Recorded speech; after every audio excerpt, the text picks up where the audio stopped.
Now, Graeme, very good morning to you. Are you surprised by the swiftness of this appointment? No, not really. I think it's been coming. I think Mauricio Pochettino had appeared to be a man who didn't want to be at Spurs, which I find very strange.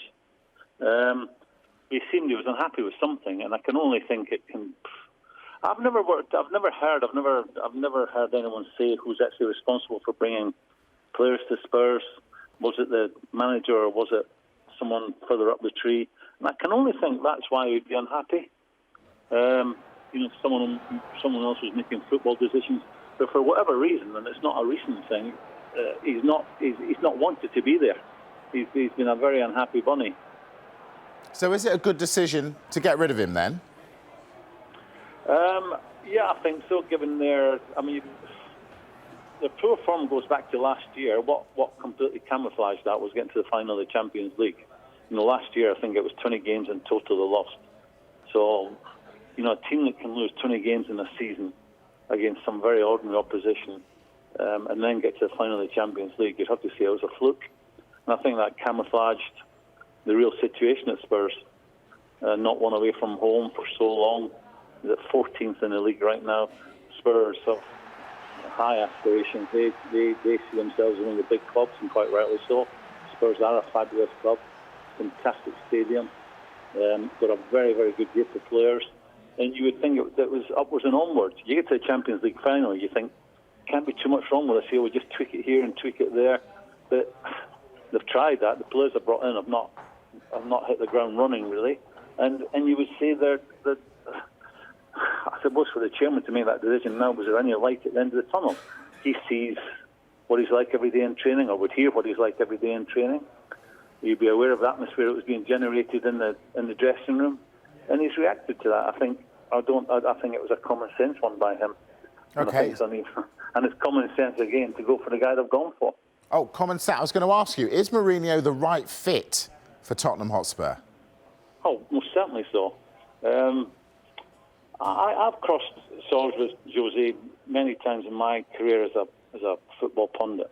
Recently, I've got to work with him. His knowledge is exceptional. He understands our game. He's walking into a job in our league with no surprises. He knows what's ahead of him. He knows the players he's playing against. He'll have a real grasp of the players he's going to be working with. He's a guy who's won trophies wherever he's been, and I would expect him to do the same at Spurs. Spurs have, I think, 2 trophies or something in 28 years.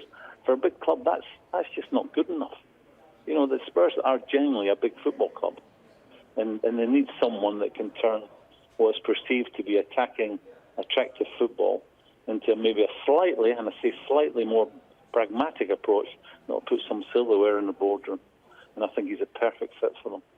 But Graeme, he's an angry man, and deep inside he's an angry man and a frustrated man, the way it turned out from at United. So I think Spurs will reap the benefit of that. But Graeme, he's a man who historically has spent money when he goes to clubs. Historically, Daniel Levy doesn't open the coffers. How is that going to work? Well, I think Spurs have spent a few quid in recent years. I would suggest that the Spurs group now are underperforming. Results would, I think, confirm that. I think with a little bit of tweaking, how he sees it, the new manager, how Jose sees it, and I think they'll be fine. Will they win the league this year? No, but you can bet they'll be a far more difficult team to play against, and they will get results away from home. The way he sets his team out and the way he sees football. I think it's a perfect fit for them. You mentioned that you spent a bit of time with him in the studio. So just give us an insight into Jose Mourinho, the man. Well, you're in the studio. You know how television studios work. When you're on there, it's serious, they're down to business, and he talks common sense. And that is what basically football is about. And then off camera, he's jovial, he's funny, he's engaging. But like all football managers, there's 2 of you. There's the one when things are going well, and you're an open book, and you want to talk to everyone, and you're friendly to people. And then when it's not going well, you become suspicious of everything and everyone. So he's no different in that respect. But the one I met, I found him engaging, extremely knowledgeable, and desperate to get back into football. And what I said earlier about him being I'm sure he'd be angry with himself, because you never leave a club after you've been sacked and think you got everything right. So he'll know the things he could have done better and decisions he made he wish he hadn't made. And I think Spurs will reap the benefit of that big time. Graeme, when you spent time with him, did he appear to be desperate to get back into football? No, desperate's the wrong word. He knew he was going to go back, and he was just waiting for the right one. I mean, he loves the English game. Our football right now is the one everyone wants to watch.